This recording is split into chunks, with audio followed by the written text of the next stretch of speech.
Shalom. This is part 3 of the Midrash Rabbah, Vayechi. I am Rabbi Kinatavnu, and Zohara is going to remain off camera at this time if she comments. But it's time to get into the Rabbi's Nugget. And what does Noah's Ark, Seth, Reuben, and Jacob all have in common? That is the question that we have for this next portion of the Midrash Rabbah 2.0. So let's jump right into it. So let's start with some beginning pieces of information, okay?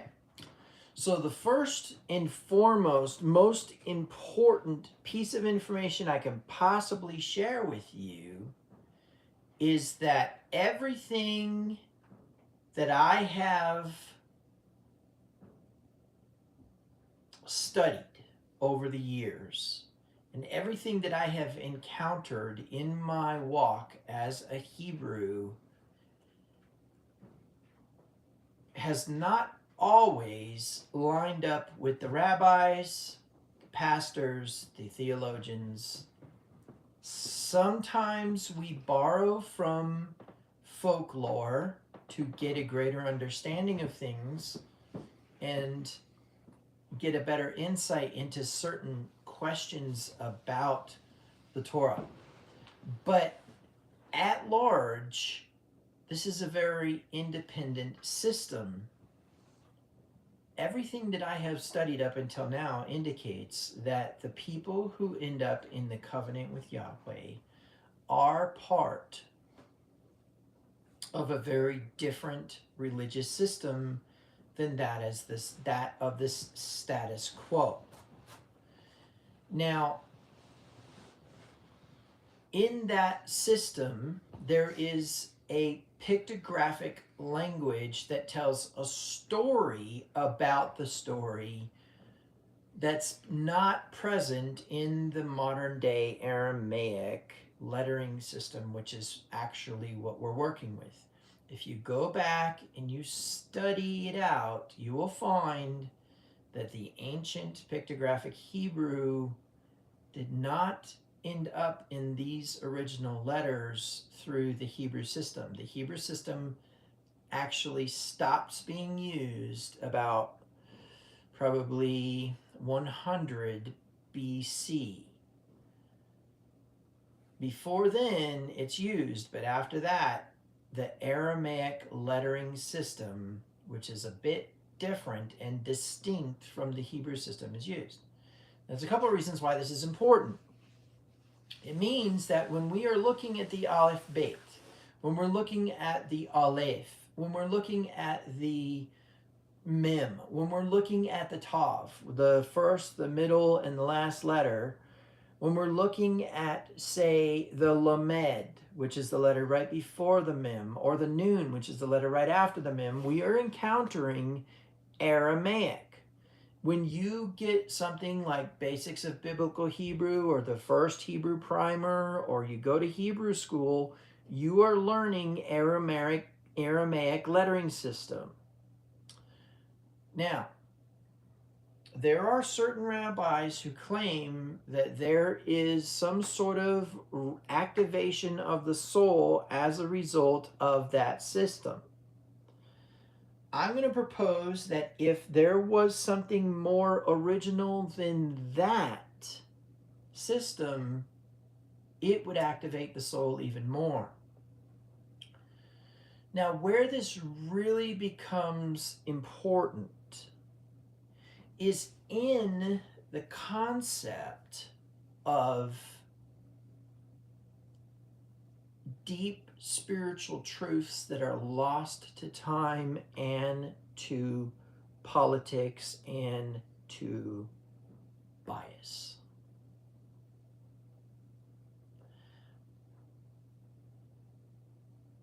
In any culture, you will find the Jews present. Most of the time, no matter where you find them, you find people trying to remove them or eradicate them. We are about to embark upon the Torah portion Shemot, which is going to tell you that a new king arose in Mitzrayim. The establishment. Theological scholars, anthropologists, archaeologists look at radiocarbon dating, look at anthropological documentation, look at archaeological proof, say, oh, the Exodus didn't happen and Moses didn't exist because of X.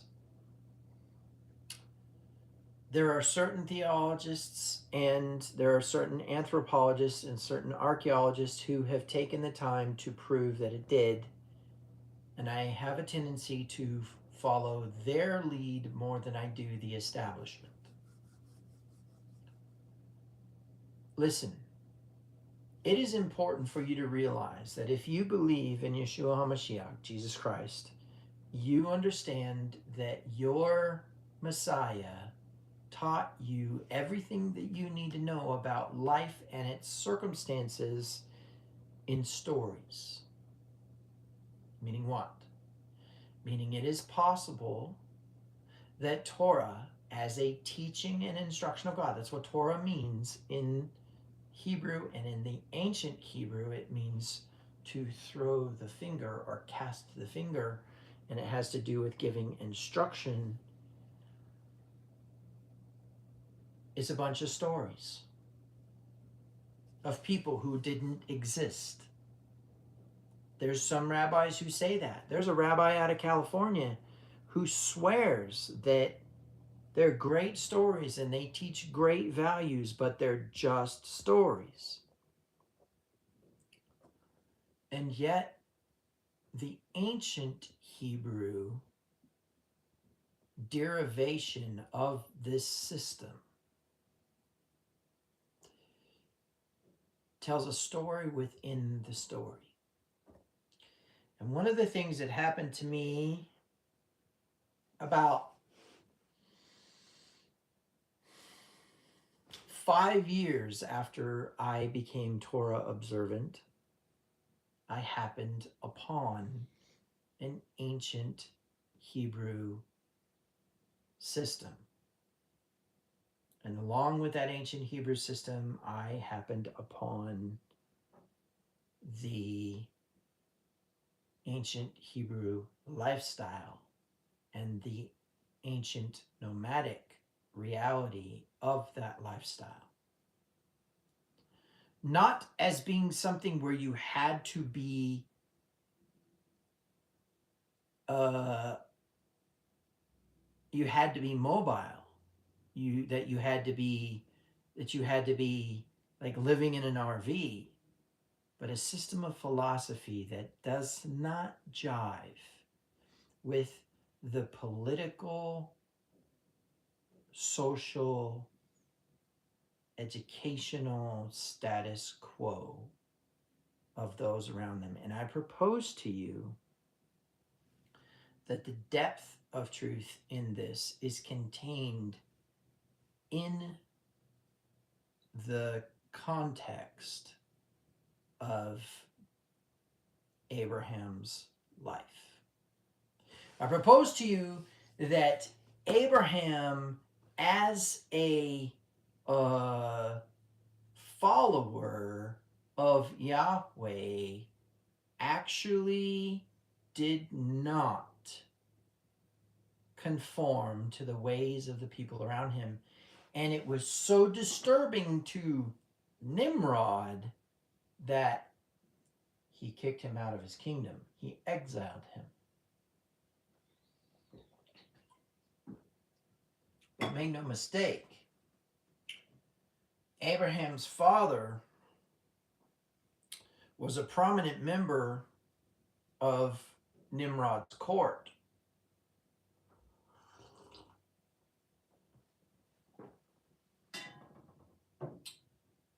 There were many things that were prophesied about Abraham. There were many things that were said about him that were indicators that he would be something special.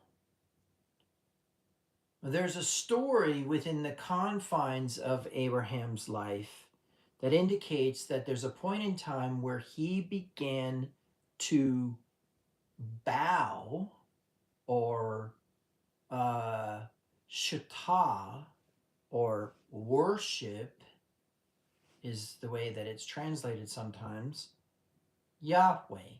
And when he did this, he was given instruction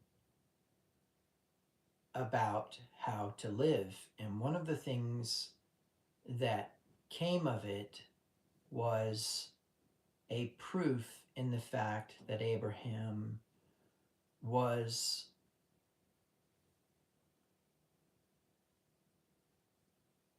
in connection with something more powerful than all of the social, economic, and political systems of that time.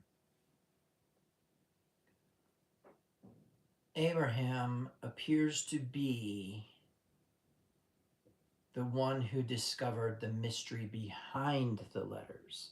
Now, if we accept the folklore that says that Abraham wrote Sefer Yetzirah, then we accept that Abraham wrote the first Kabbalistic text.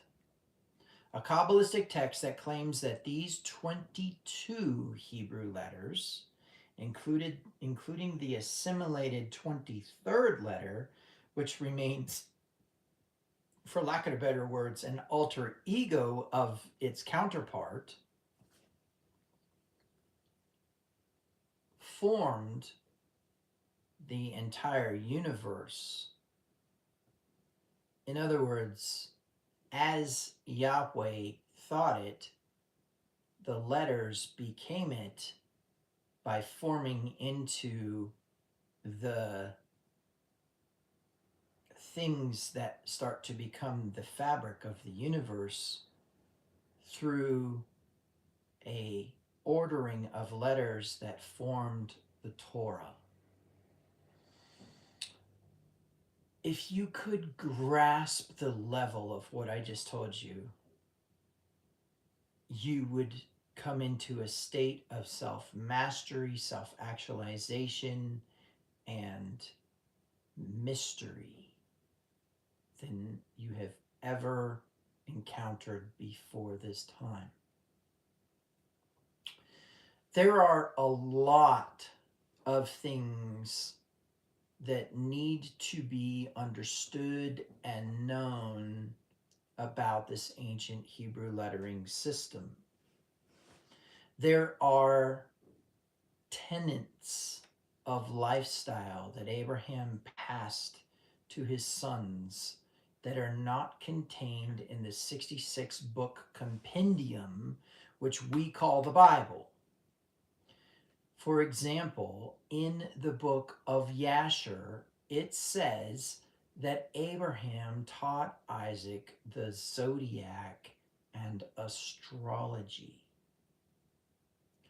Now, I caution you before you get caught up in mechanisms of external infiltration into an actual truth. I caution you to not identify yourself with the mistake of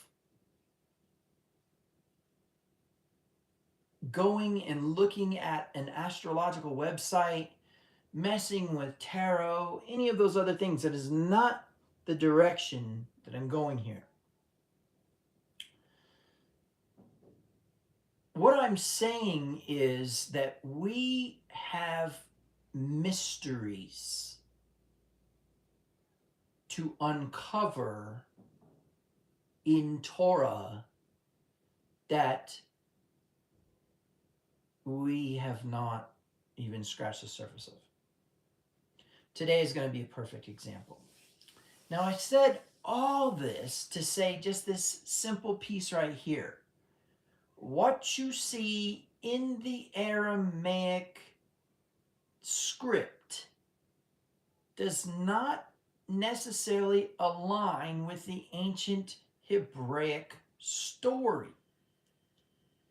In other words, some words have been given meaning that don't have meaning. And even our people who have gone to great lengths to unearth truths have missed important points and chosen to not get involved in the fight, so to speak. Now, that's not an insult to anybody. There are people who need to plant the seeds, and there are people who need to grow the crops, right? One person plants, another person waters, another person reaps. What's important is the concept of the story behind the story. So unfortunately, because of the system of technical devices and the system of contractual subscriptions to services that make those devices work right, I cannot necessarily share my screen with you on YouTube Live the way I'd like to yet. What I mean by that is that eventually I will figure out how to stream multiple cameras in, and we will be able to connect things like the other tablets and whatever. However, you have the special skill of moving your index finger around your device, and you have the special skill of following along with me in a paper Bible, which might be foreign to some of you. But the premise is that if we go to Genesis chapter 48, verse 1, and I read to you out of the NLT. Now, let me explain something about the versions, okay? So you guys may notice that it's very rare that I use a JPS Tanakh, and it's very rare that I use the Art Scroll Tanakh. It's very rare that I use a Jewish publication. There's two reasons for this. The first one is that I don't necessarily need an English interpretation of the Bible in my studies the way that I need the Hebrew. And I can get the Hebrew through a Westminster Leningrad Codex of the Masoretic texts, a Stuttgart Gentian Codex of the Masoretic texts, and avoid all of the other stuff and biases and commentaries and all that stuff. That way I am completely balanced. But when I use a version of the Bible on the app that I use it on, I am limited to Christian theological versions. And in that process, I prefer to use the New Living Translation to provide readability because of the fact that a lot of times it interprets the idiomatic usage of the word. They took the time to learn some of the idiomatic usages of the word. Now, where this really becomes relevant is in the fact that we can read in the English something, then we could go over to, say, the Young's Literal and read something different, but then we can jump into the Hebrew and read something totally different. So, unfortunately, without the technology bridge that I need to accomplish sharing my screen with you, I'm going to try to visually describe, which is okay, That means you visual learners are going to have a hard time today. You audio learners are going to love me because I'm not going to be doing a bunch of drawings. I'm not going to be doing a bunch of screen sharing. I'm going to be explaining descriptively. Okay? So here we go. Genesis chapter 48, verse 1. One day not long after this, word came to Joseph, your father is failing rapidly. So Joseph went to visit his father, and he took with him his two sons, Manasseh and Ephraim. That's in the New Living Translation. Let's look at the Young's literal translation.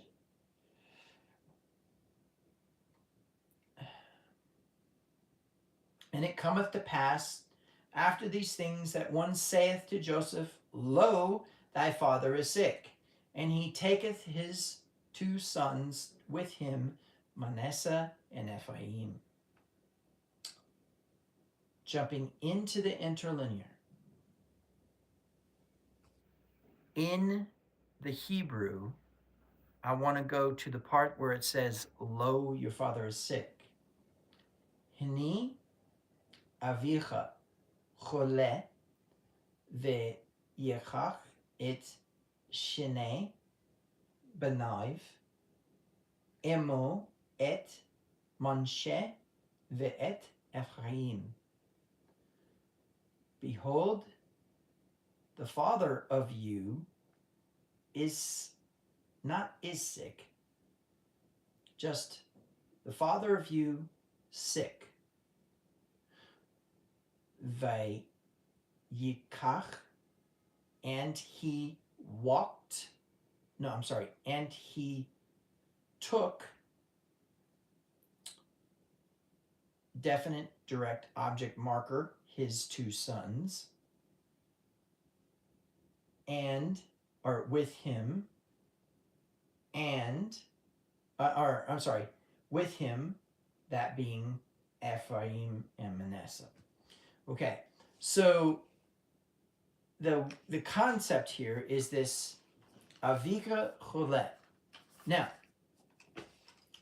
face value, Peshat level, literal interpretation, person learns Hebrew, jumps in here, scholar reads this, he's never going to go any deeper. Why? Because if I am in Israel right now and somebody was to say, what is wrong in Hebrew? Okay? What is the thing that has happened? Right? I would respond, if I was sick, ani chole, which is basically the present tense operation. But remember, chole not only means the sick one, chole means the sickness, chole means the instrument of sickness, and chole means the philosophy of sickness. Remember, rofeh is a doctor, but rofeh is actually the word to heal, right? So we're taking a Hebrew verb, we're putting a spin on it of present tense, and when we put that spin on it of present tense, all of a sudden it becomes the person, the mechanism, etc. Okay? So on its face, this says, the father of you is sick. Now, it's intriguing because we have identified that for all intents and purposes, this is actually Aramaic. Now, not the pronunciations, okay? The pronunciations are actually like, they're Masoretic for one, right? So we're talking about the Mazars here, who put in vowel points, claiming that that was the accuracy of pronunciation and tenses. But truth be told is that that's just a speculation because there is no vav here. So when it says chole, there's an assumption being made, okay? So avicha chole is your father is sick, right? However, this word choleh, when you actually go into it, is choleh as in chet vav lamed, chala as in chet lamed hey, and chalal chet lamed lamed. So what can we derive from that? Well, A, what can we know? It's a child root. Meaning what? It has a yod, a hey, a vav, an aleph, or a doubled last letter. What is it? It's the hey. We drop the hey. Okay? The hey drops, leaving the chet and the lamed. Now, something intriguing happens. The chet and the lamed go back to being an ancient pictographic parent root.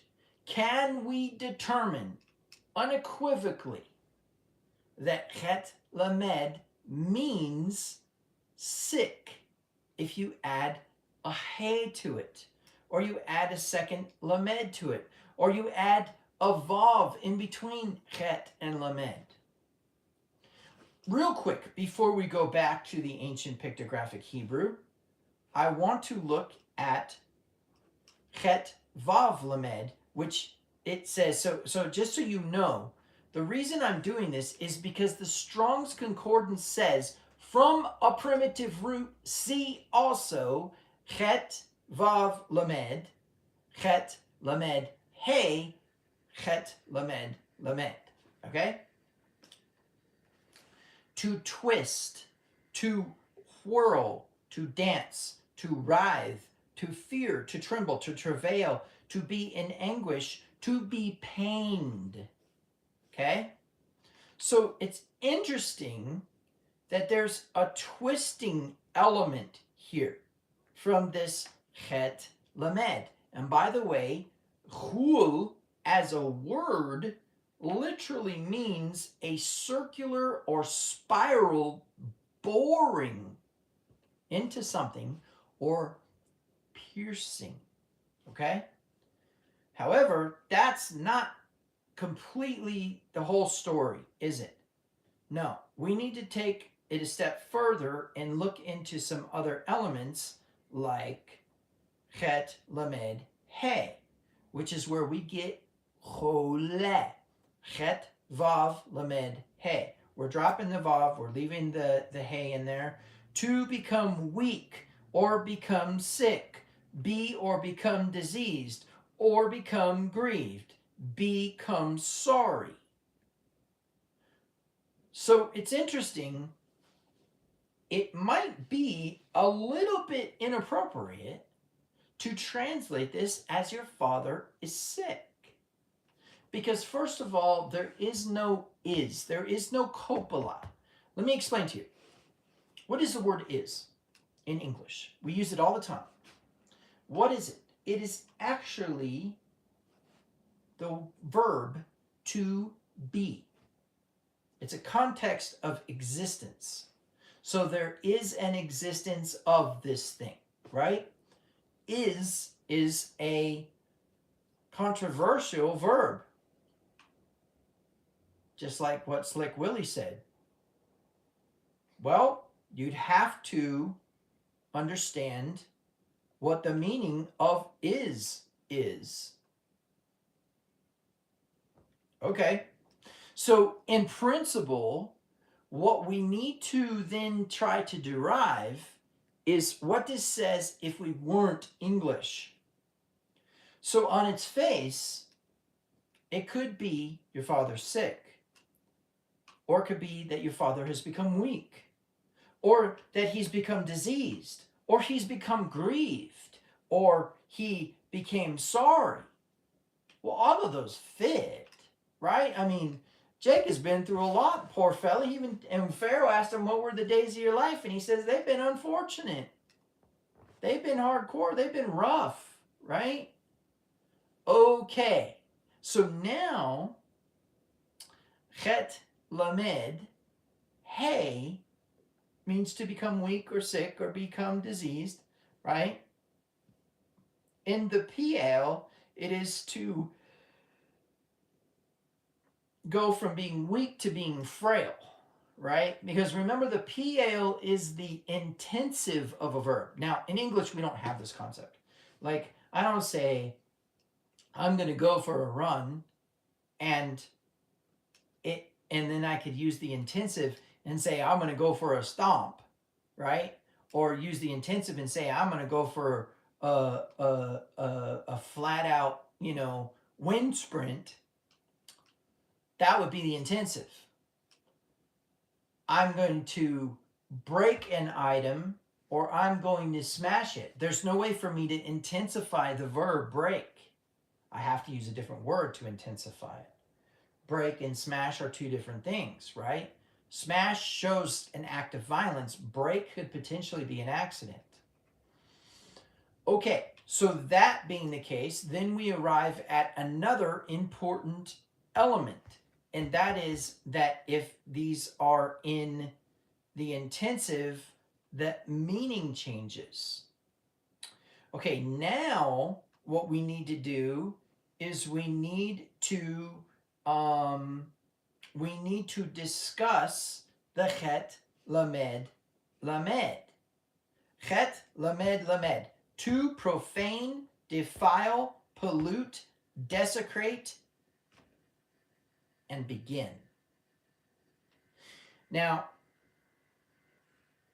I'm going to unfortunately be a little bit critical here and say that you got to go a long way to get to begin in the meaning of this word in the ancient pictographic Hebrew. And I'm going to say that the lexicon that I use, the author of that lexicon did indeed travel a long way to get there. But what we need to do next is start to talk about what's the story behind the story, because when the story behind the story leads us back to Genesis chapter 4, things get a little bit startling. Okay? All right. So what have I said so far? I've said that when you go into the Strongs and look up the Strong's number, chet, lamed, hey, it says a primitive root, compare chet, vav, lamed, chul, chet, lamed, hey, chala, and chet, lamed, lamed, chalal. It says to compare them in order to what? Understand that original root. Oh, but we can do one better, because some cat over in Israel in a tell in Israel was able to find evidence of ancient pictographic letterings on pottery shards that matched ancient pictographic letterings in the excavations of Mesopotamia, and very specifically the ancient pictographic letterings of Sumeria. Not Samaria, Sumer. Okay? So now we have Sumer, Acadia, and Israel as all having these ancient, or what we call Proto-Sinaitic lettering systems, and all of a sudden we have our primitive roots. Well, that is where the plot thickens, because where Jacob was supposedly sick, Noah begins to create the ark. And where Noah begins to create the ark, Reuben defiles his father's couch. That's right. There is a chet lamed connection to all of those things I just said. So let's get into it. Number one, and this is important, is we need to go back into the ancient pictographic Hebrew and begin to reference the context of this Strong's Concordance number. And in this case, we are going to be looking at the Strong's Concordance number 2470 in that lexicon. So I'm pulling up the Ancient Hebrew lexicon. For those of you in the congregation who, back in the day when we first started studying the Ancient Hebrew together, we got lexicons for, I don't have a page number for you, but you can go to, I'll remind you, you can go to the back of the lexicon and put in and look at the Strong's Concordance number 2470, and it will give you a page number to, or I mean, it will give you a lexicon number to go find. Okay, I can't give you the lexicon number in here because I do not have the paper version with me. Chala, to be sick, to be twisted through pain. But that is a child root. Let's go back to the parent root. The parent root, chet lamed, concrete, is to bore. B-O-R-E, to bore. Okay? And I'm sorry, the concrete is a hole. H-O-L-E, a hole. Okay? The action is to bore. The abstract is pain. Okay? So interestingly enough, there is no pictographic definition, but we can arrive at a simplified version of it and say that the chet is a tint wall. And generally speaking, that tint wall is the definition separate. And then we have the lamed, which is a shepherd's crook. Shepherd's crook means authority. So separate through authority or separate by authority. Use authority to separate. That would be the concept here. However, this particular lexicon does not give that pictographic definition.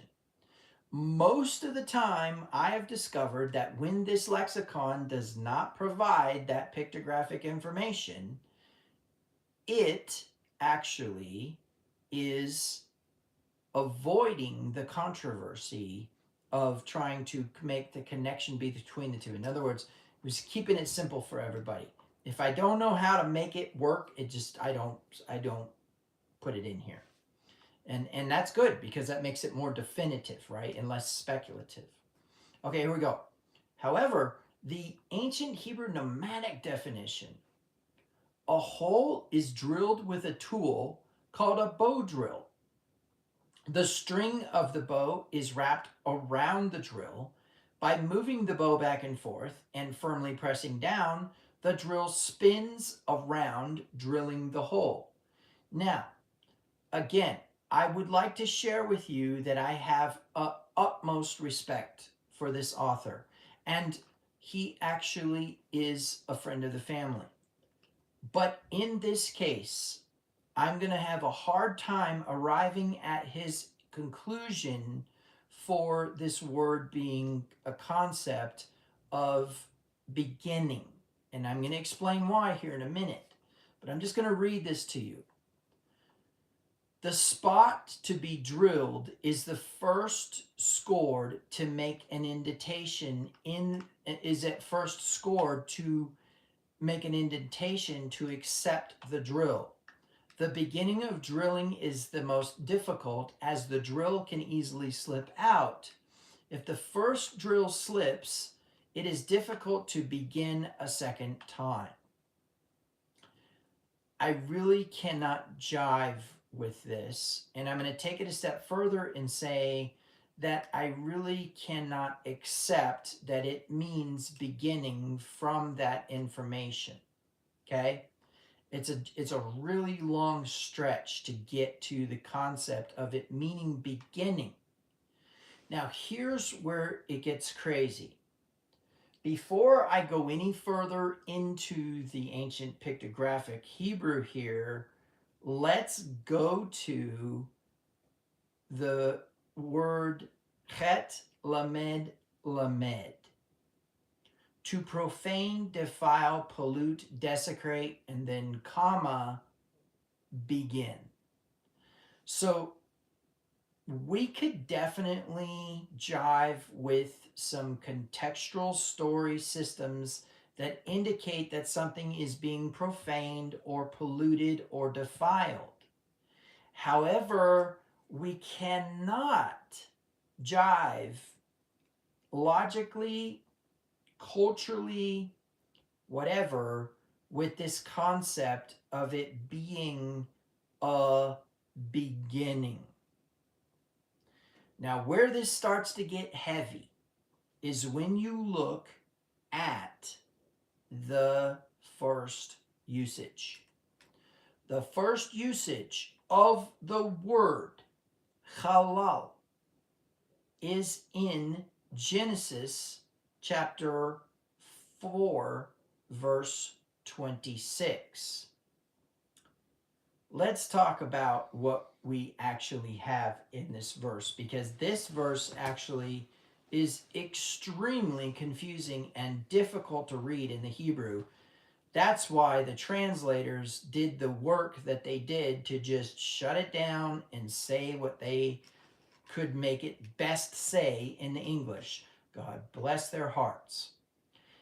And to Seth, to him also a son hath been born, and he calleth his name Enos. Then a beginning was made of preaching the name of Jehovah. That's the Young's literal translation.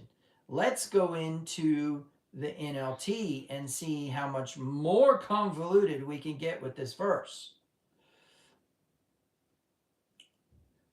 When Seth grew up,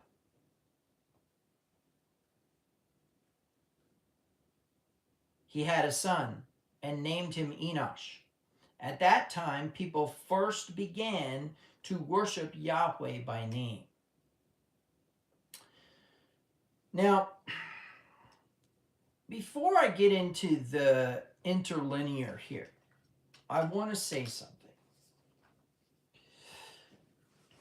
I respect the effort made by devout Christian theologians to try their best to translate, define,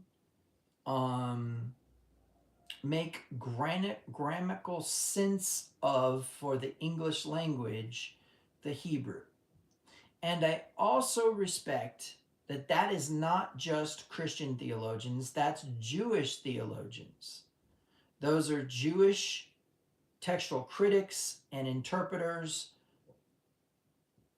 Meaning what? Meaning the Septuagint also plays a role here, where we translate Hebrew into Greek. Now, where we run into a train wreck is when we start to try to make a Hebrew word fit that bias. And what I mean by that is we work so hard to make a translation work that we have to let go of the actual first usage meaning of a word. So there's a number of ways that we can get through this, but the most important thing that we need to arrive at is a reality where we're not accepting multiple definitions of the same Hebrew word. Hebrew is a concrete word system. It is not like Greek, where you can have, 5 different types of love. And furthermore, English, where you can have 5 different types of love contained in the same word love. I love pizza. Well, I doubt that you are emotionally and sexually attached to your pizza. If you are, we have some issues, right? I love my dog. I needn't go there. I love my car. Again, I needn't go there. You get my point. Hebrew does not do this. Hebrew has a single, central, themed context of its parent root. Now we're already making a jump from separate by authority. We're already pushing our luck with that actual literal Hebrew letter set. Just like we're pushing our luck when we try to say that Aleph Resh means light, when Aleph Resh means strong mind. Just like when we try to say that Resh Ayin can mean shepherd and Resh Ayin can mean evil. There has to be a solution to that question. So there are a few things that we can look into, and there are a few things that we can explore. This particular parasha is stubborn in this way.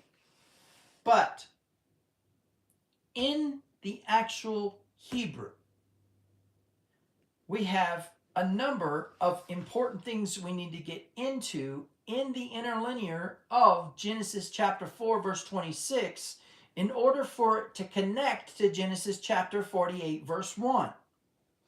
The first one, and this is very important, is that it is hu chal in the Hebrew. Hu chal. Az hu chal likro beshem Yahweh. Seemingly says, and men began to call upon the name of the Lord. But if you go into the NASB 95 or the NASB 2.0, you will see that in the NASB 95, it says, then men, in italics, began to call upon the name of the Lord. And in the NASB 2.0, then people began to call upon the name of the Lord. What was the fix? Moving from a gender to a gender neutral, right? Okay, so now we have something interesting going on. And that is that this particular passage does not contain the word men or people in the Hebrew. In fact, this particular passage happens to be in the Hofal.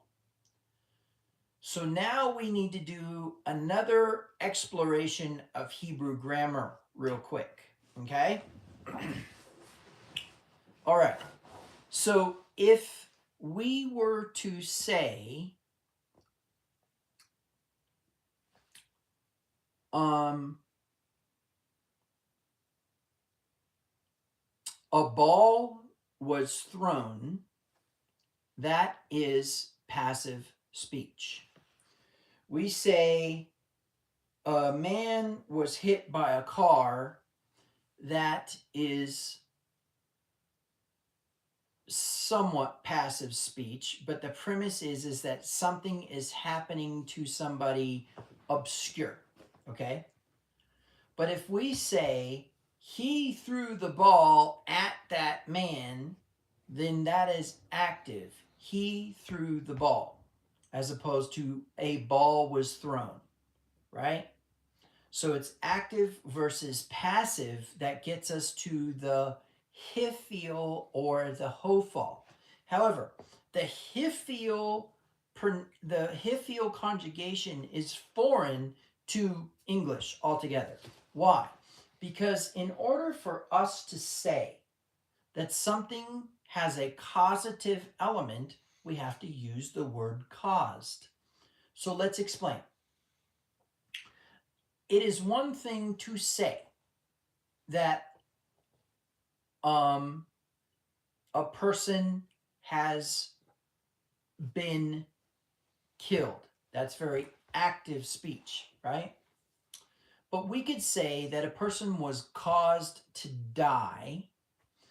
That doesn't necessarily change the active or passive, but the premise is that something caused it to happen, okay?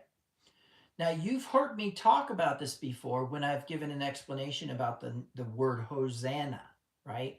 Hoshiana. Now, what's important is the concept that the hifil versus the hofal have to do with active versus passive causative. So they're both causative, one's active, one's passive. Short version is it's whether or not you are the one doing the causing versus something else causing it to happen, right? Here's where it gets crazy. This is in the hofal.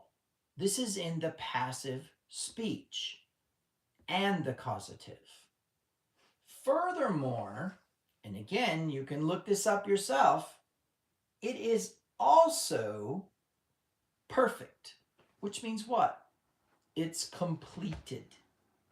It has already happened. This is not an infinitive. And if we were to speak in the infinitive, we would say what? We would say began to a verb. Began to, right? Well, the reason why they try to interpret this as began is because the next verb is in the infinitive, or so they think, or so they say. Okay? I'm about to prove to you that it's not, and we'll get into that. But the premise is that the hofal is actually meaning that, the perfect is actually explaining that the hofal has already happened. It gets worse. It's third person. And where you would like it to say they began to call on the name of the Lord, it actually, if it's accepted that this word began exists, is he was caused to begin to call on the name of the Lord. Whoa. So now it is singular. It's masculine singular. Third person masculine singular. And that is imperative to this discussion because it doesn't say, then men began to call on the name of the Lord. Then he who, Seth or Enosh, began to call on the name of the Lord, right? No. Because why? Because, again, we're not going to just simply accept that this means begin because of the way in which it is being worded here. Okay. So what we have here, we have something happening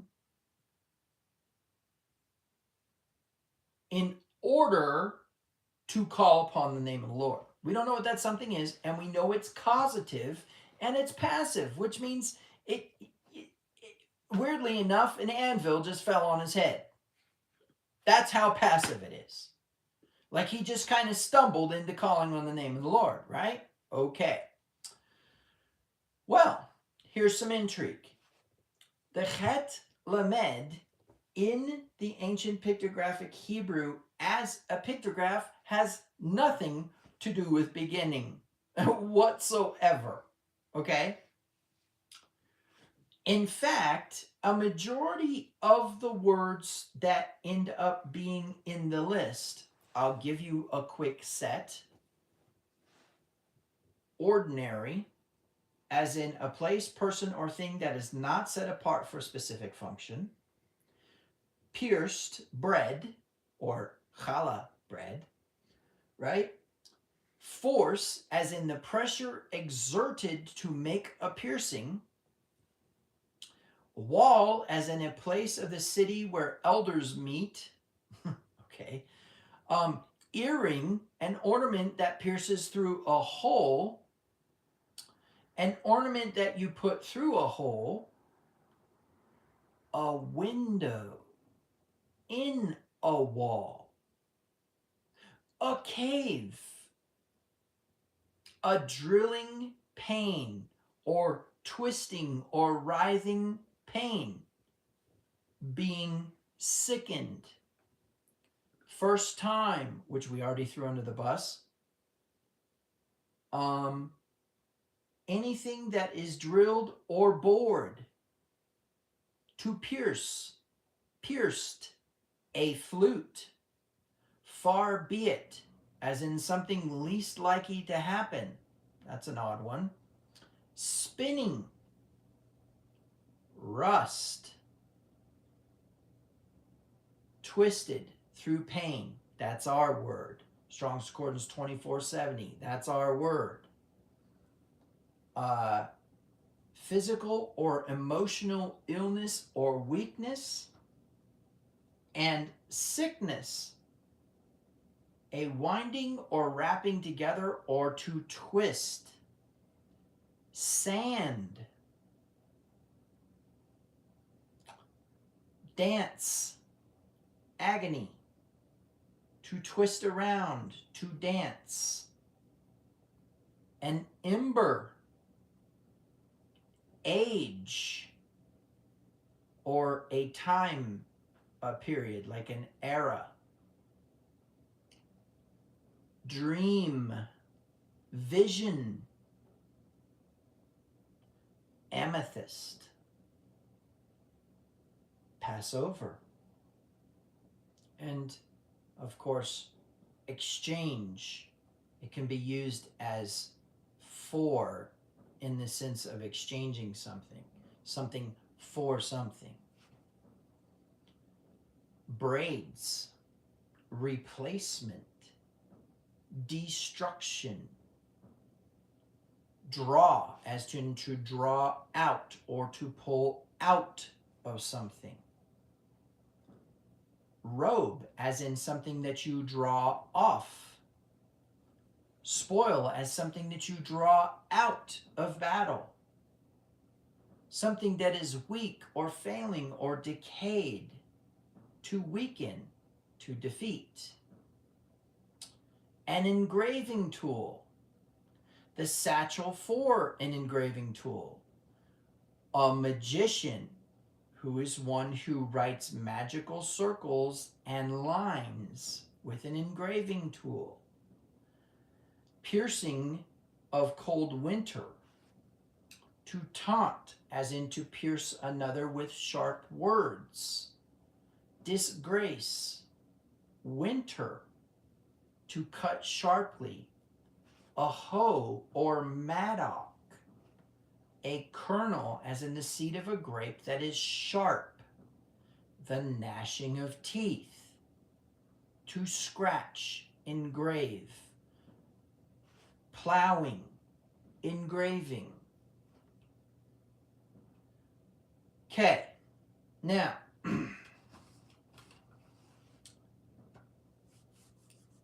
I want to propose to you that we need to pay attention to the contextual elements of the parent root.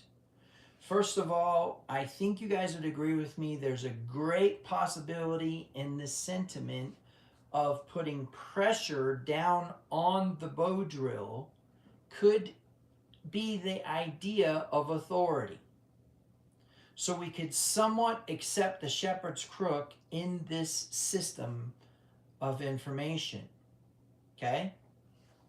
The bow drill going back and forth creates friction that creates an ember, which you then move or exchange to another location to ignite tinder.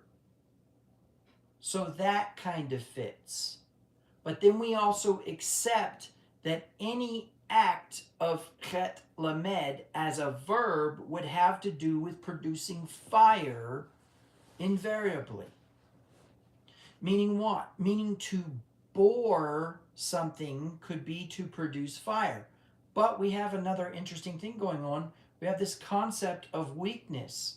There is a pincushion weakness concept present in engineering, where if you pierce a structure sufficient enough in the correct locations and points, it is completely defeated structurally.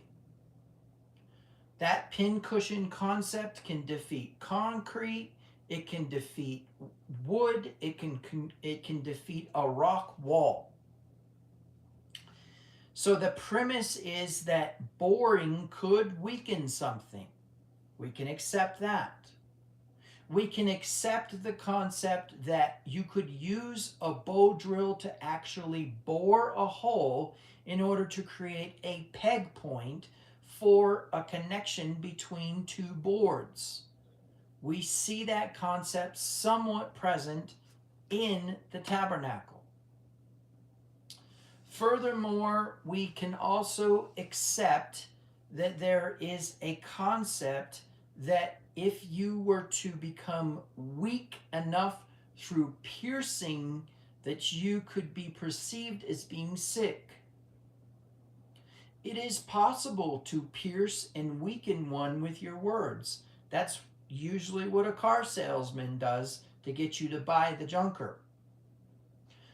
It is also possible to weaken an opponent through piercing. That's the use of a sword. So we can see the weakness part jiving. But how do we get to defiled? How do we get to the concept of beginning? It's really hard to get there. And I propose to you that that means something. I propose to you that that means that maybe the translators didn't try hard enough to understand the culture. I'm going to propose to you that this concept of beginning being about scoring the board is a really long stretch. And that something in terms of boring, B-O-R-E, not boring as in mundane enough to cause you to become, complacent or lazy, but instead boring in the sense of drilling a hole, that concept could be acceptable only in its verbal context. Meaning begin is not acceptable, which means we need to go back and look at these verses. Chapter 4, verse 26 does not say men began to call upon the name of the Lord. And you guys know I do this all the time. I rip through the English when I read the Hebrew to you, right? But this is one of those where it's like, can y'all just stop doing this? Like, this is horrible, right? So then the idea here is that something is pierced or born through, and it's in a causative state, which means it happened to him, and the result was in order to call upon the name of the Lord, right? So whatever this thing is, Seth or Enosh do it, but then this same word is present in Genesis 6:1.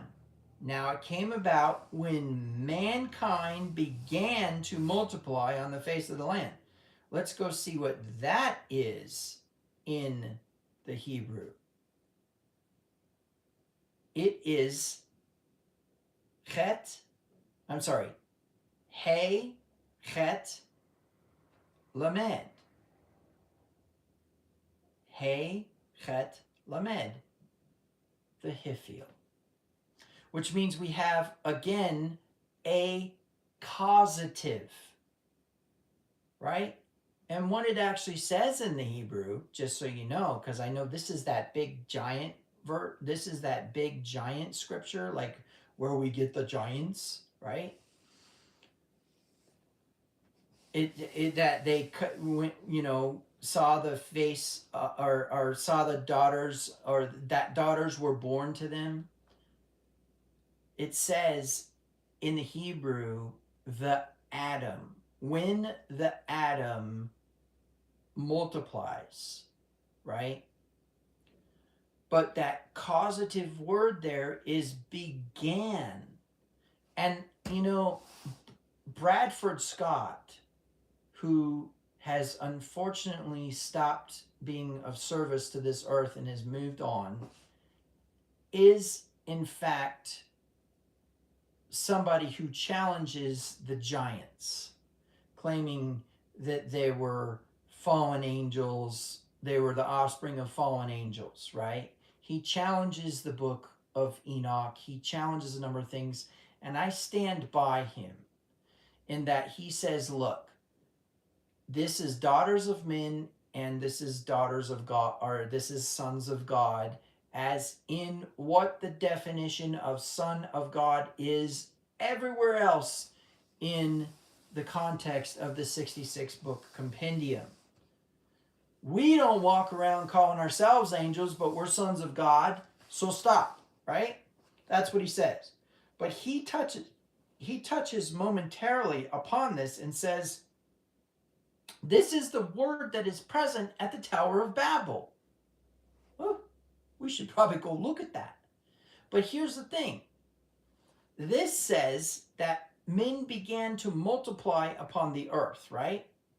And that word began is being used here again because it's in that causative state.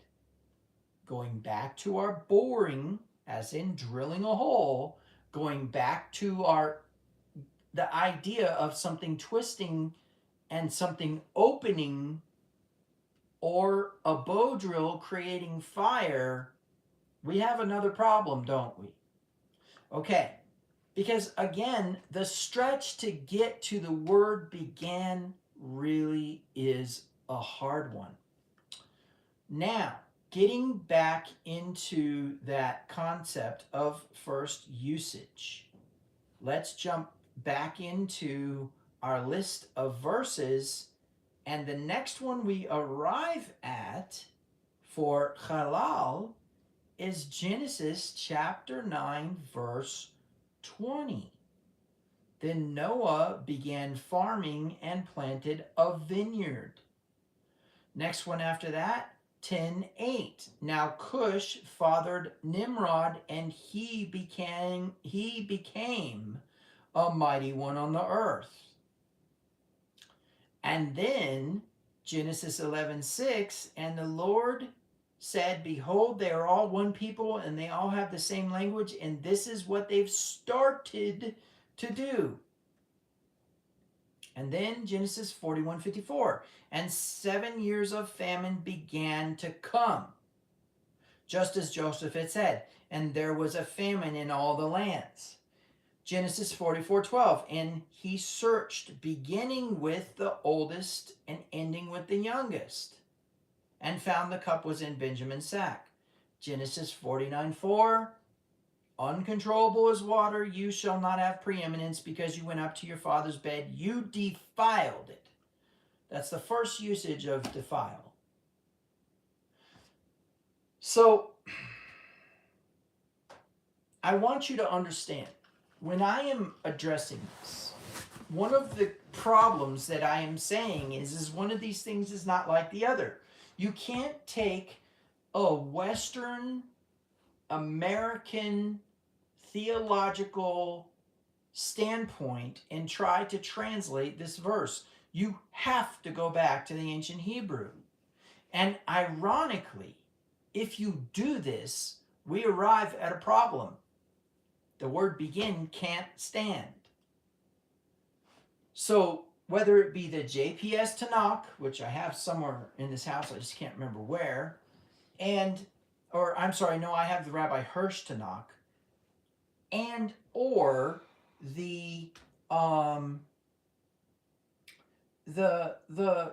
Young's literal translation, and or the NASB's translation, they all say began.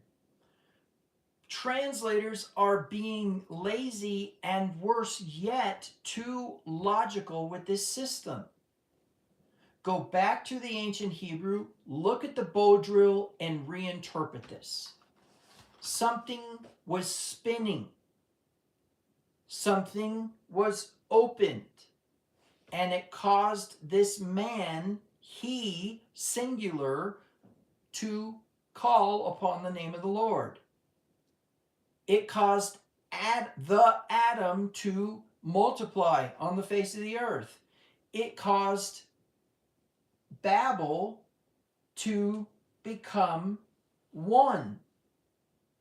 It caused Noah to plant a vineyard. It caused, there's another one. Where'd it go? Oh, it caused Nimrod to become mighty. Now, what do we know about Nimrod? That's a scary cat, right? Let's say we jive with just the simplicity of Two Babylons by Alexander Hislop. This, and I shouldn't say the simplicity, is a complex book. The complexity, but the simplicity was that Nimrod and his wife and his son started a cult, and that cult became so powerful in nature that it propagated to every culture on the earth. And when the Tower of Babel occurred and the languages were scattered, we have various instances of the same pantheon relationship between the male, the female, the son, and the daughter. Now, where this becomes important is in the sense of the fact that we know in Jewish folklore that Reuben did not sleep with his stepmother. Now, I know that that is controversial. And I know that people are like, no, it says right there in the verse that he laid with his dad's concubine. I know what you think it said because you're reading it in the English. And you can't get your head wrapped around the possibility that it says something different. And of course, if you have a Strong's Concordance, you're like, oh no, wait a minute, that definitely means sexual intercourse. But when you get into the deeper usages of that word, it does not have to mean sexual intercourse. And furthermore, interestingly enough, there's no definite direct object marker. And furthermore, there's no definite subject marker. Okay, let me take that back. There is a definite direct object marker in Hebrew, but not present in this verse. And furthermore, when it talks about, this is how it actually goes. It says that Reuben does something, right? But Jacob is also in the discussion. And then it says he laid with her. Who? Bilhah, Jacob's concubine. Okay? Now what the Hebrew scholars, what the sages say is that Reuben moved Jacob's bed after Rachel died. Reuben moved Jacob's bed into Leah's tent because Jacob was laying with Bilhah. Right?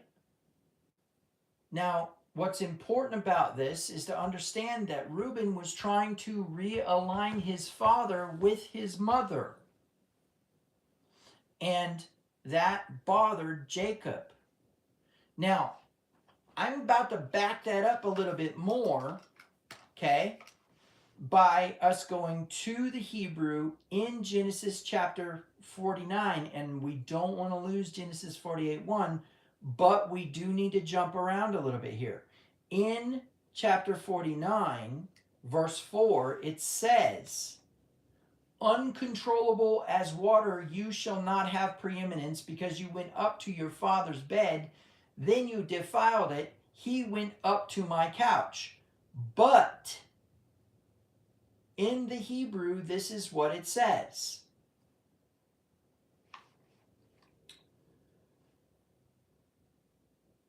you are uncontrollable like water, and not are you preeminent, which needless to say, we're going to get into that concept here in a minute.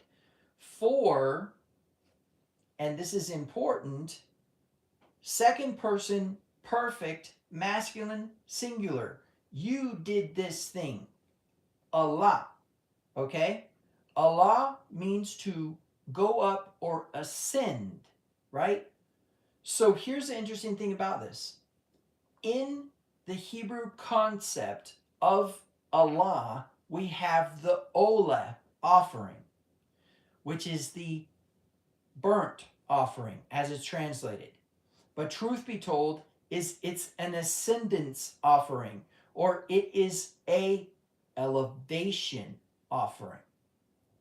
This word actually means to elevate. Okay? So what is it saying? You elevated my bed. Right? You elevated your father's bed. And then, what? Defiled my couch. You elevated. He elevated it. He defiled my father's, or you defiled my couch. He elevated it. So we could say that Jacob was talking to a group, the group, right? He's talking to Reuben, and then turns and says, he did this. We could. Except for one problem. Everywhere else before now, this is translated as began. And there's no difference in the wording. There's no difference in the word, I should say. So, interestingly enough, now this word is being translated as defiled. And interestingly enough, if we go back into this usage of verses, look at verse 18. Look at Leviticus 18:21. You shall not give any of your children to offer them to Molech, nor shall you profane the name of your God. I am Yahweh. That concept of passing over or causing your children to pass through the fire is where that word halal is being used. Leviticus 19:8. And everyone who eats it will bear the consequences for his guilt, because he has profaned the holy thing of the Lord, and that person shall be cut off from his people. That's exile. But there's that word profaned, right? Leviticus 19:12. And you shall not swear falsely by my name so as to profane the name of your God. I am Yahweh. Let's see if we can pull something out of Numbers, because we know Numbers is a very naughty book. Numbers chapter 16 verse 46. And Moses said to Aaron, take your censer, put fire in it from the altar, and place incense on it, and bring it quickly to the congregation, and make atonement for them. For wrath has gone out from Yahweh, and the plague has begun. Okay. But then, Leviticus 22:32, the next one back, and you shall not profane my holy name. I will be sanctified among the sons of Israel. I am Yahweh who satisfies you.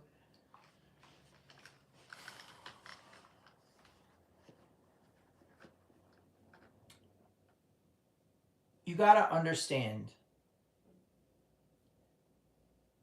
people work hard to translate things. I speak a number of different languages, but my main ones that I am proficient in is Hebrew, Chinese, and Spanish. And I can tell you, I get around a Hebrew person, a Spanish person, or a Chinese person, and I am a mess trying to translate something. It's just not possible to do it good. okay? You can speak another language, but when you try to explain something in this language using the other language's stuff, you can't. It's real easy when it comes to objects like table, shulchan in Hebrew, trong in Chinese.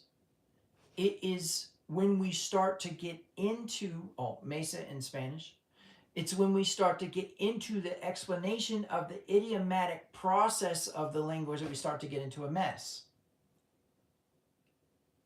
So, what do we know? We know that Jacob decided to die. I'm done. I'm through. We're going to do this thing. I'm going to pull my legs up into the bed. Out I go, right? Jacob decides to expire. Finish his service on the earth, right? Finish his service. When Joseph it's made known to Joseph that he's doing this, he does something strange. Instead of him going to his father and saying, what can I do with you to make you feel better? Do you need some medicine? I got the best in the land. He takes Ephraim and Manasseh to his father. So whatever was happening with Jacob in that moment, which consequently happens to be in the participle state, I believe. Let me double check that.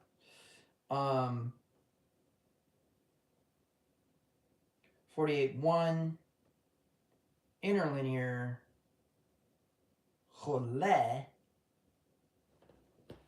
is in participle active.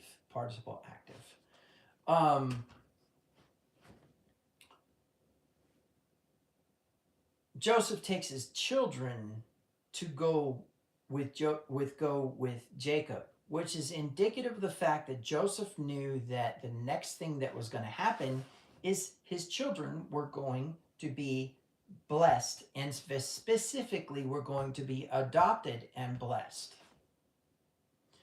You say, I don't know this. Yes, I do know this. Why? Because he put the children on Jacob's knees. Let me read it to you. Now, when it was told to Jacob, behold, your son Joseph has come to you, Israel collected his strength and sat up in bed. Then Yaakov said to Joseph, God Almighty appeared to me at Luz in the land of Canaan and blessed me. And he said to me, behold, I will make you fruitful and numerous, and I will make you a multitude of peoples, and will give you this land to your descendants after you as an everlasting possession. Now your 2 sons who were born to you in the land of Egypt before I came to you in Egypt are mine. Ephraim and Manasseh shall be mine as Reuben and Simeon are. But your children that you have fathered after them shall be yours. They shall be called by the names of their brothers in their inheritance. Now as for me, I came to Padan. Rachel died to my sorrow in the land of Canaan on the journey when there was some distance still left to go to Ephrathah, that is Bethlehem. Then Israel saw Joseph's sons and said, who are these? And Joseph said to his father, they are my sons whom God has given to me. So he said, bring them to me, please, that I may bless them. Right? Joseph brought them close to him, and he kissed them and embraced them. And then what? Joseph takes them from his knees. So Joseph knew to put the children on Jacob's knees, right? And Israel said to Joseph, I never expected to see your face. Behold, God has let me see your children as well. And then Joseph takes them away from Jacob's knees. So they go through the act of adoption of things being born upon the knees. Ephraim and Manasseh are born again. Now, this is important.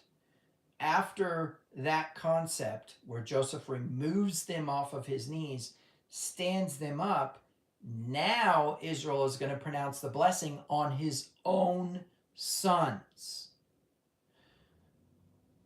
But it is very important you understand the adoption ritual going on here.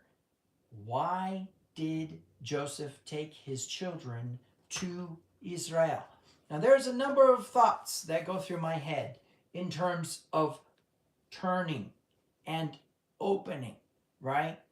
Because we could get into the concept here that there appears to be a connection to the supernatural. There also could be a concept here because remember, Joseph is educated in the understanding of Jacob. Jacob didn't teach any of his other sons, only Joseph, what he learned in Shem's yeshiva. Now, that becomes important because now we move into this interesting thing where basically what he does is he mentions Simeon and Reuben as what? Firstborns. Meaning what? Ephraim and Manasseh were going to be firstborns. Right? Notice he doesn't mention Levi. Notice he doesn't mention Judah. He mentions Reuben and Simeon, as in the firstborn and the secondborn. And what does Ephraim become? The secondborn, but gets the firstborn blessing. Just like Jacob got from Esau. Jacob understood the mechanism of the process.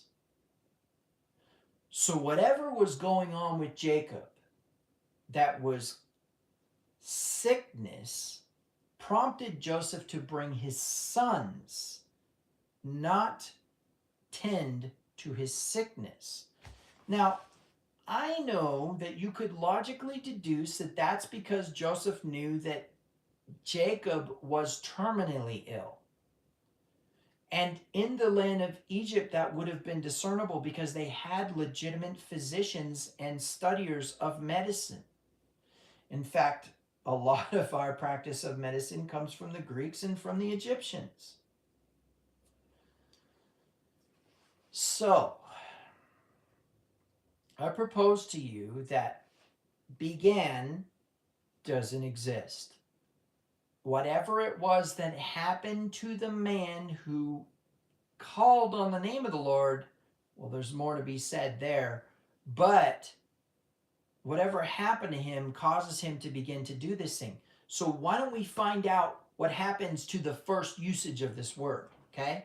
So we're going to go back to Genesis chapter 4, verse 26. And what we're going to do is we're going to read in the Hebrew the rest of the story. So the next thing on the list is a lamed, okay, that we need to discuss. But then there's the word kara. Now, in the Masoretic lettering system, the vowel pointing system, which a true Torah scroll, and specifically the pictographic Torah scroll, would not contain vowel points. Pronunciation of the language is definitely up for question. That's why I don't get too much into whether to call him Yahweh or Yahuwah or whatever. But one thing that is not able to be speculated is the ancient pictographic scroll, which we get a taste of in the Samaritan scroll. Most all other scrolls, except for the Dead Sea Scrolls, contain no reference really to the pictographic letters. The Dead Sea Scrolls somewhat reference that first century Hebrew that I said they stopped using. They started using the Aramaic. By the time we get to written texts from the Jews, it's in Aramaic. It's in the Aramaic lettering system. Sorry, I'm not saying that it's spoken Aramaic. I'm saying that the letters themselves are Aramaic derivations of ancient Semitic, okay, or Proto-Sinaitic. Okay, so kara. Listen, when we have a Sabbath, we have a holy convocation. That is the word mikra, from the root word kara.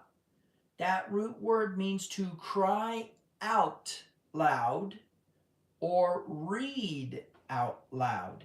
And why is that so? Well, two things very important. Number one is the ancient pictographic parent root of the word drops the aleph. It's kof, resh, aleph. The ancient pictographic root drops the aleph, and the resultant is the kof resh.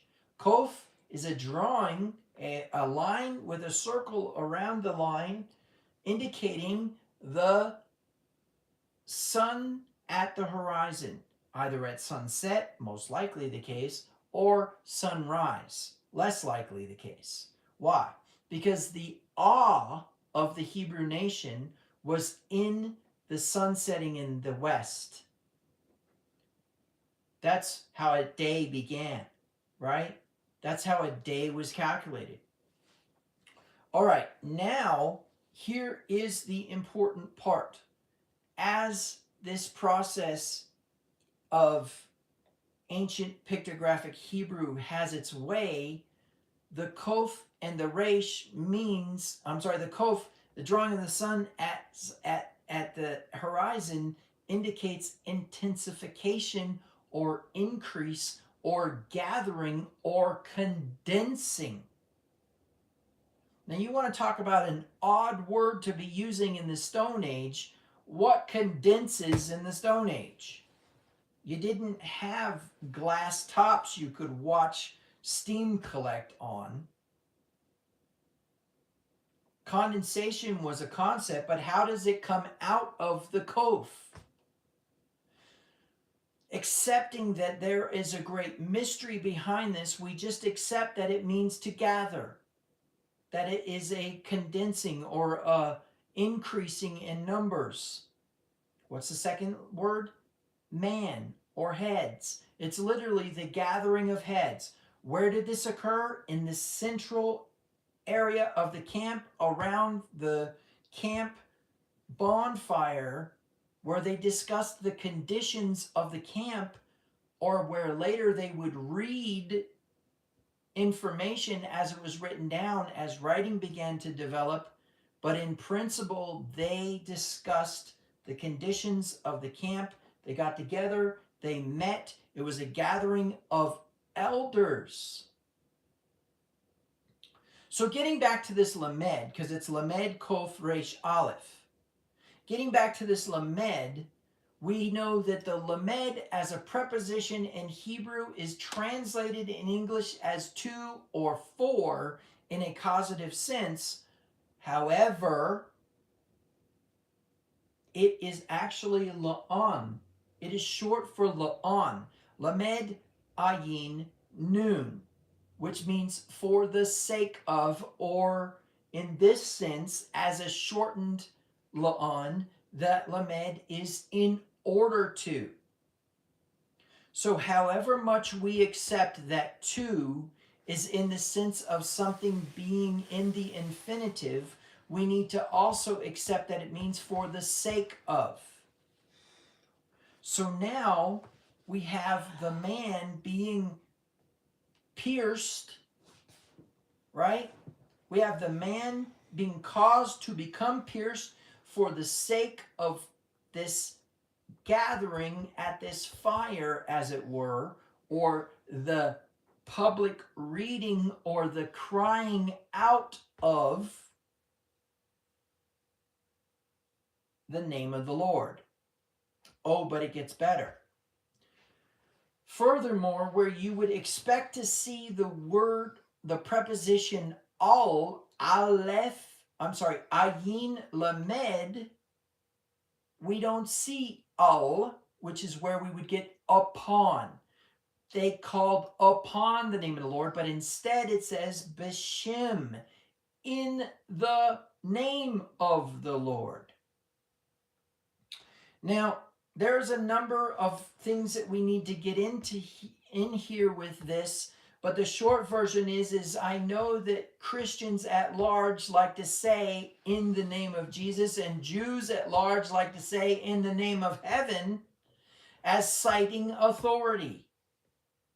I got news for you. That's not how it works. The principle of saying something in the name of somebody else means that you are saying what they taught you, and you're making your argument from their position. Where we see this most happen is in the Talmud, where it says, Rabbi Joseph, in the name of Rabbi Eliezer, argued this point. The idea here is that different rabbis had different points of view and opinions, and if a student of that rabbi did not have an original thought, he would make sure to say that he learned it from this rabbi. It's not an authority citing, it's a honoring of your teacher. So here's the interesting concept. This person becomes, for lack of better words, pierced, because that's our best translation of these ancient Hebrew letters. He becomes pierced or bored through for the sake or in order to have a what? A public reading or declaring or crying out in the name of Yahweh. In other words, bringing Yahweh to the table in the discussions of the eldership. In other words, saying that I am speaking in the name of Yahweh who taught me. Oh, the intrigue here. This is Seth or Enosh. What do we know? Something happens between the time of Seth and Enosh. Why? Because Abraham is a son of Eber. Eber is a son of Seth. Abraham, being a son of Eber, should have had the teachings passed down, but something happens in that time period. He names his son Joktan. He names his other son Peleg, because in that day the earth was divided. When? Tower of Babel. Which explains why Abraham would not have had the knowledge. Because why? Because whatever happens at the Tower of Babel, which we're going to get into in a minute, is sufficient enough to change the wisdom of mankind, sufficient enough to conceal the name of Yahweh. So interestingly enough, even though that Abraham is a descendant of Seth, he loses the teachings of Yahweh. Because why? When he's in the middle of his idolatry and his service to Nimrod as a son of Terah, his father, who was in Nimrod's court, and Abraham is a magician, he sees all the bloodshed and the senseless violence and the exploitation of children and women and the torturing of animals, and says, who is in charge of this mess? Because I know it ain't Nimrod. And Yahweh answers him. And so then, when he asks that question and Yahweh answers him, he begins to bow before Yahweh. And his whole life changes after that. So now we see how it could have been lost, and we see how it could have been in its simplicity that Enosh or Seth, because we don't know which, just like we don't know who laid with Bilhah, Enosh or Seth was pierced, right? And that was for the sake of calling or crying out publicly in the name of Yahweh, or teaching the teachings of Yahweh to others.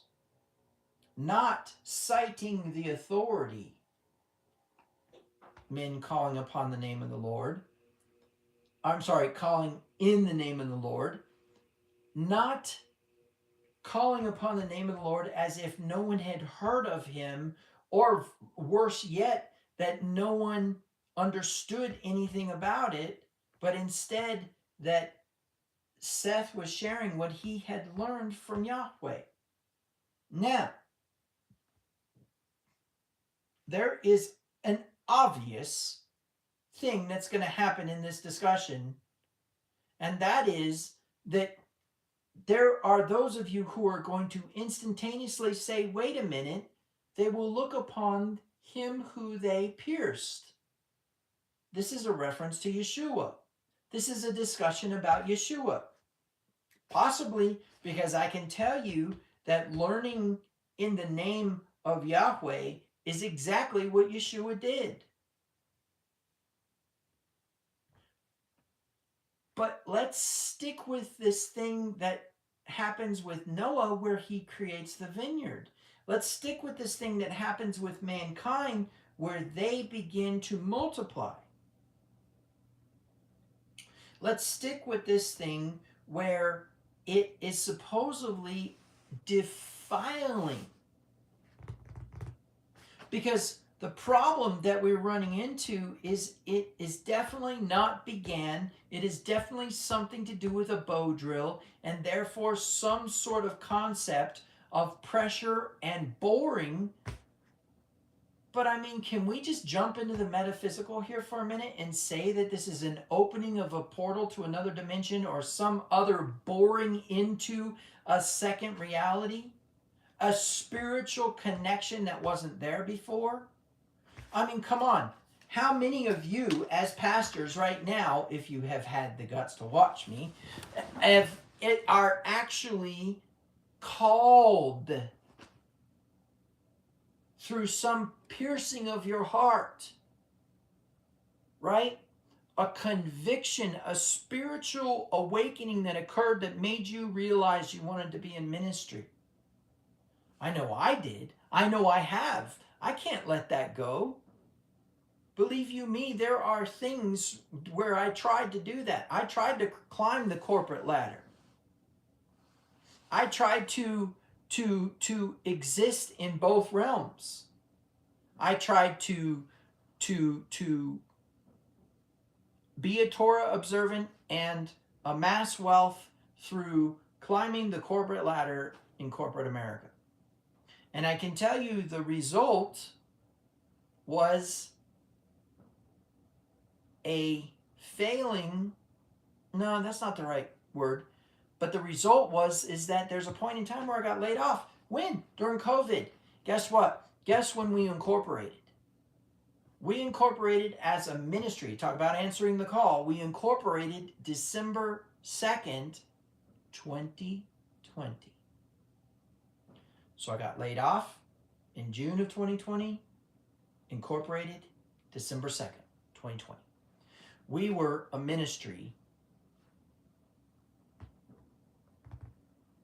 a few months after I was laid off. Okay, so even if we do get into this concept, this metaphysical idea of there being some sort of weakening or a feeling of weakening within the person, and then they begin to do the teachings of Yahweh, we do have some other things we need to address. One of those things is a concept of the mystical concept of a mirror realm, which we can discuss. But also this concept of this idea of maybe moving in a direction that maybe Jacob was pierced, maybe Reuben pierced something, right? But let's just kind of move in a different direction, because truth be told is a lot of these choices that are happening are not divine. Reuben's movement of the couch was not a tikkun. Reuben's movement of the couch was an attempt to establish himself as the firstborn, right? That's what the rabbis say, or that's what the sages say. Jacob becoming sick is not the type of thing where somebody's going to try to treat him. Instead, Jacob becoming sick results in an instantaneous belief of the need for adoption. The people begin to multiply. The Adam begins to multiply upon the earth is a reference to the temporal frailty of Adam versus the sons of God, which is the higher self. But let's jump into Genesis chapter 11, because we have something very important that we need to discuss. Now, you guys know that Genesis chapter 11 is a chiastic structure. We've studied that before.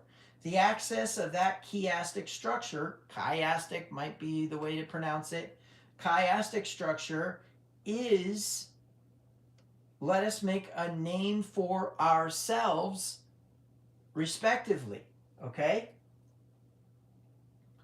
So then it says,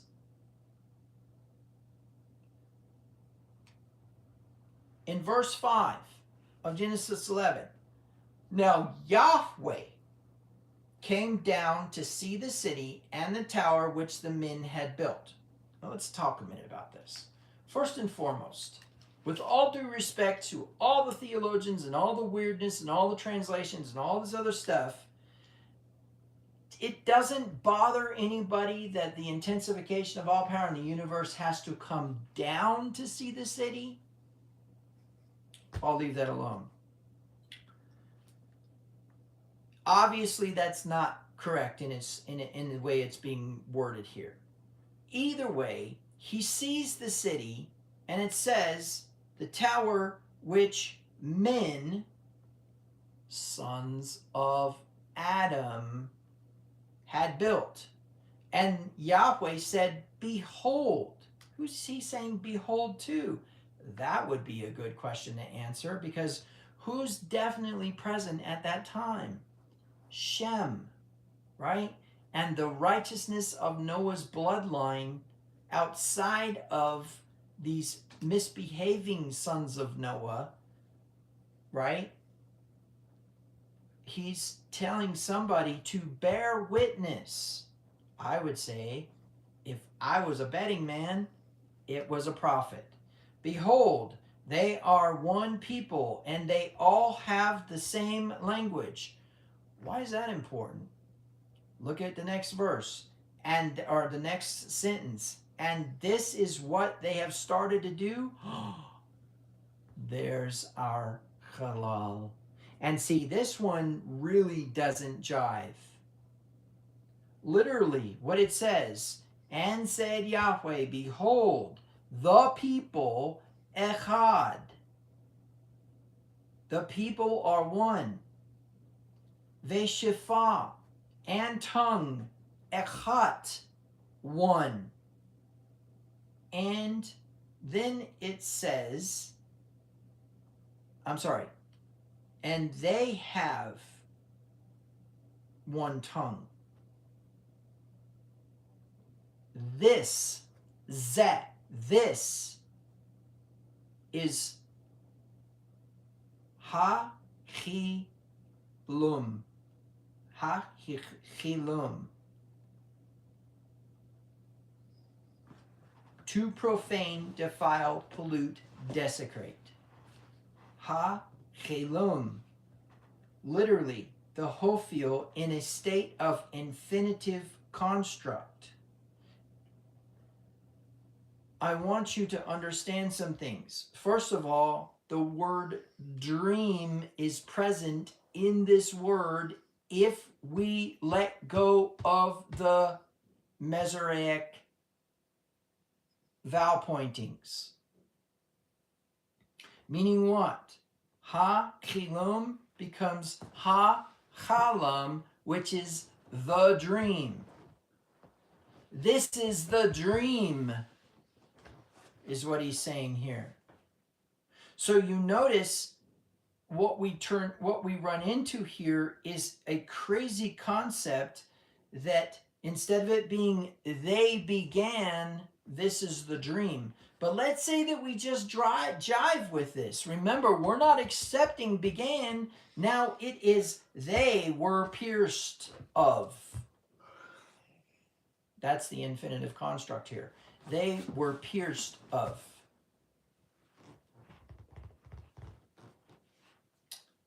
Oh, look at this. La asot, right? La asot. they were pierced of to do this thing. So we have this causative again, accomplishing for the sake of doing, right? Ooh, we keep getting into this causative thing, but now it says, ve'ata, now, lo yivatser, nothing, machim, will be impossible for them. I'm sorry, nothing will be impossible from them. From them being all one language and one people. Echad shefa echat. Literally giving the indication that being one people, one language, and whatever this piercing is for the sake of doing, I am going to say this. In the extra biblical texts, the people of Nimrod, and specifically the people of Babel, built a tower whose heights would reach Hashamayim, was not whose heights would reach the sky, but instead whose heights would elevate to the dimension of Hashamayim. Meaning, they believed that there was a tower on the other side of the dimension, as was the tower on this side, as above, so below concept, and that there was a mirror connection between the two, and as long as that portal was opened, they could cross through to the other side without having died. That is the legend of the Tower of Babel. Meaning what?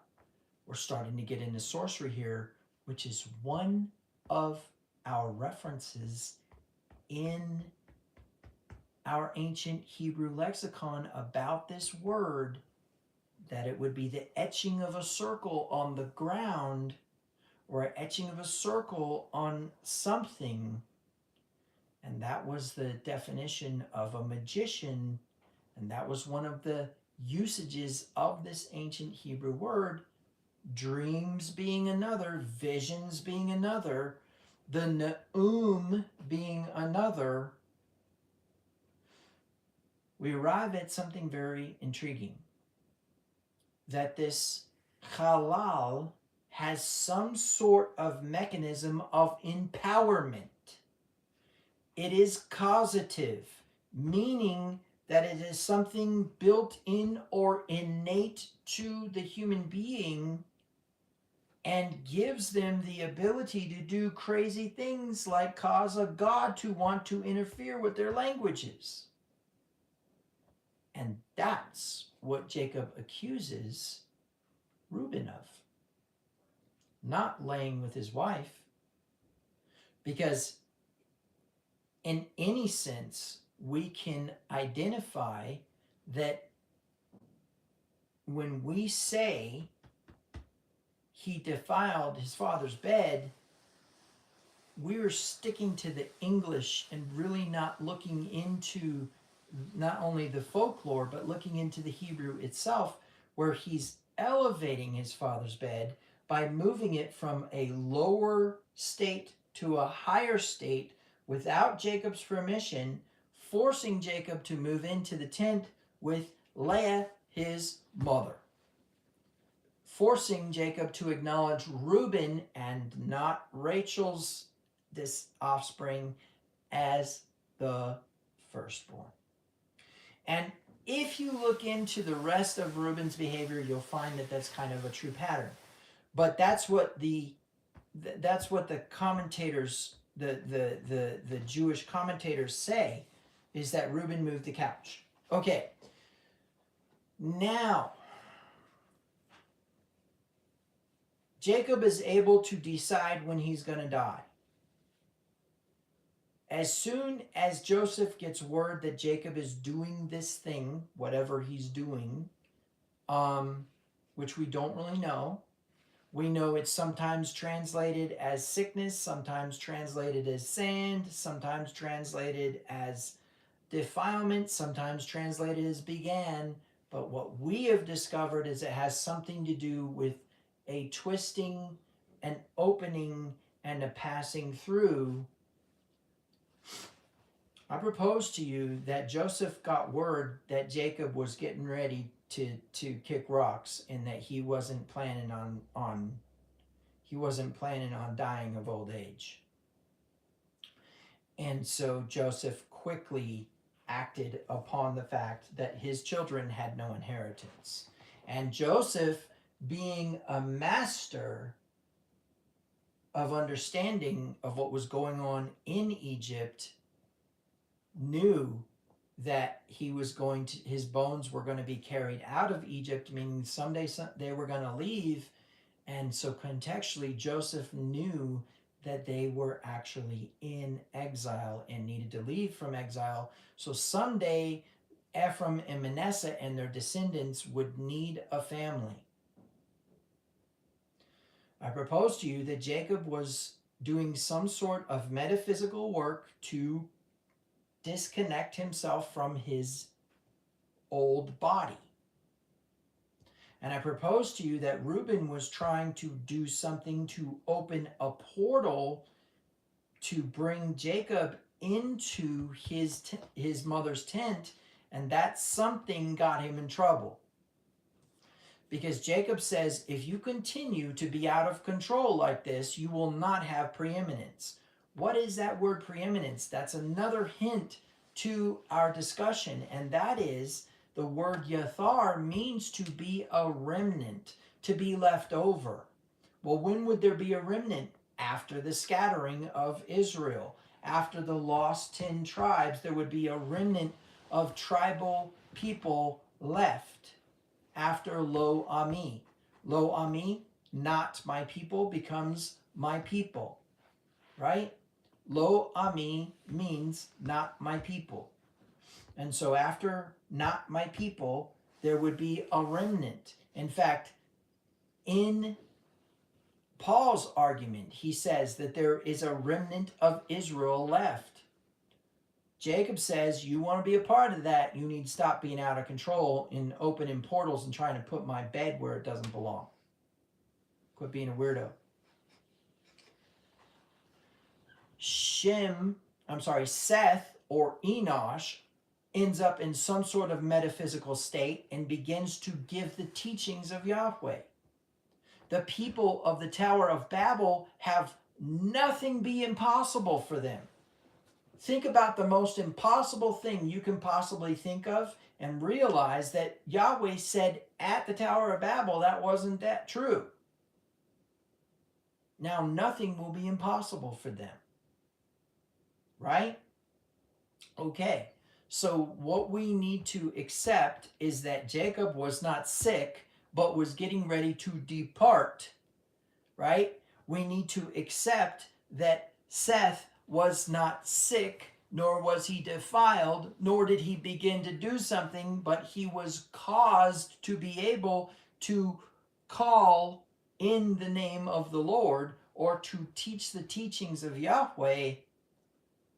Furthermore, we see it happen where Noah is enabled to plant a field and a vineyard. We won't get into that one because that gets deep really fast. Then we have the Adam being able to propagate upon the earth as a result of this metaphysical thing happening. How many would agree with me that this rabbi's nugget is just simply claiming that we need to stop being so secular, logical, scientific, and start being more metaphysical? That we need to realize that one of the problems that we have throughout this entire parasha is an activation of fear. Look at the sons of Israel. Look what they do. After Jacob dies, they say, oh, we had a conversation with our father, and he told us to tell you, don't be mad with us. You idiots, Joseph says. You're a bunch of morons. Don't be dismayed. Don't be doing all this stuff. Walk in your purpose like you're supposed to. I don't care. I know why all this had to happen. You're the ones who think you did something wrong. But we all know that one way or another, Joseph had to go to Mitzrayim. And that was Joseph's choice not to go and Jacob's choice not to send him. And that somehow that resulted in this problem. Meaning that you have to understand that when you walk in your purpose, you don't need to be afraid. And that fear disconnects your soul. I will remind you of what I said in part 2, I believe it was, or maybe it was part 1.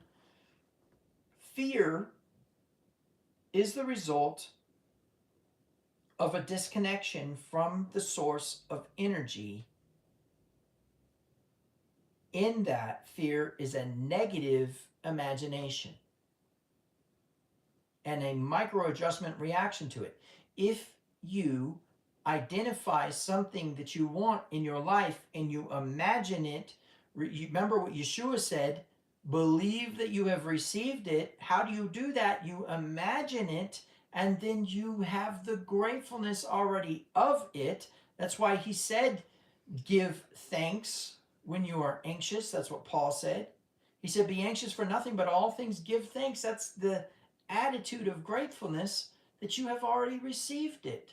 You operate within that instead of the micro adjustments of fear, and your soul is reconnected, as it were, to your higher self.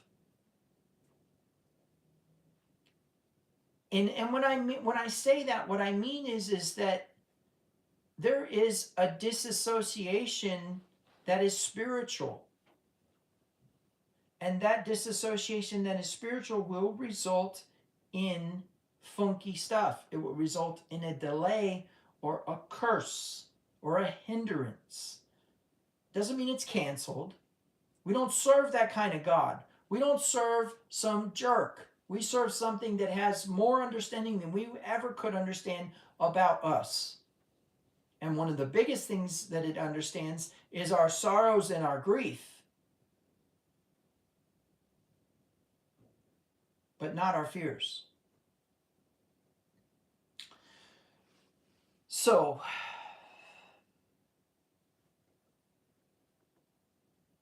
I know that there are majority rules, policies in place for theology, like synods and councils, for Jewish beliefs like Talmud and the story about Rabbi Eliezer and the defiled oven. I know that there are people who believe that the majority rule is the best idea. I'm going hard against that grain and saying that we did a really poor job of interpreting these verses that use the word halal. And I would even go further to say that we need to be careful that we don't just identify the word choleh as sick.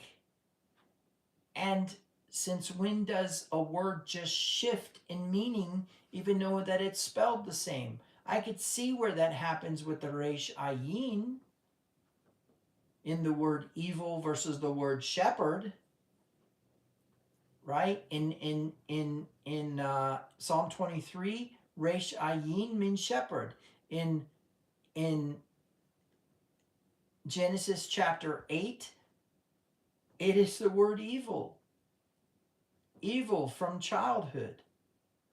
That's what it says. Every imagination of man is violence and evil from childhood.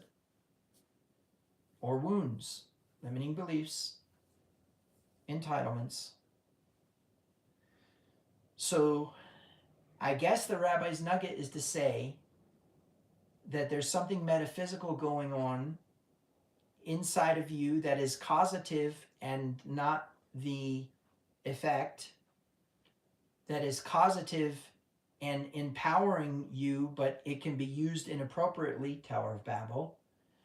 and it can be used inappropriately, Reuben, but that it is not something defiling. That metaphysical thing that's going on within you is some sort of empowerment beyond just your physical ambitions. Maybe ambitions isn't right, but your physical energy. So this is one of those ones where we have to kind of wait and see what develops from it. But I can tell you that the fact that it is caused to become separated by authority definitely has its merit in the pressing down of the bow drill, the pressure of authority or the force of authority. Okay? All right, enough said on that. I cannot say Shabbat Shalom. It is completely dark. So I'll say Shavua Tov, and we will go ahead and end this live and go ahead and I will see you all next week, hopefully. Shalom, shalom.